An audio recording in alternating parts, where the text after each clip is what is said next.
In today's video, I'm going to teach you how to use Smartsheet Calendar View and scheduling. We'll walk through how to switch from your usual grid view into the calendar view and what to look out for as you follow the on-screen prompts. By the end, you'll understand how to get your existing sheet data into a visual calendar layout that's easier to use for planning and scheduling. Go ahead and open your Smartsheet and make sure you're on the sheet you want to work with. When you first open a sheet, it usually appears in the default grid view. This is the familiar spreadsheet layout, with rows and columns for all your tasks, dates, owners, and other details. At the top of the sheet, look for the view options. You'll see that your current view is set to the default one, typically labeled as grid, or simply shown as the active view. Click on that default view selector. This is where Smartsheet lets you switch between different ways of displaying the same information, such as grid, Gantt, card, and calendar. From the list of available views, click on calendar.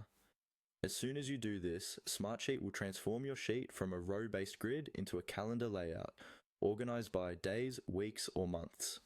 This is especially helpful for visualizing project timelines, deadlines, and scheduled events. When you first switch to calendar view, Smartsheet may show you a set of on-screen prompts or a brief setup guide.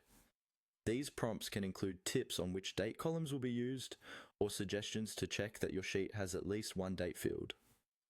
Take a moment to read these messages carefully. They are there to make sure your data appears correctly on the calendar. If the prompts ask you to choose which column represents the start date, select the column in your sheet that contains the main date for your tasks or events.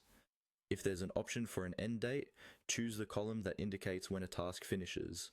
This helps Smartsheet draw multi-day events accurately on the calendar. As you follow each on-screen instruction, confirm the choices and allow the calendar to refresh. Once that's done, your tasks should appear directly on the dates that match your sheet data.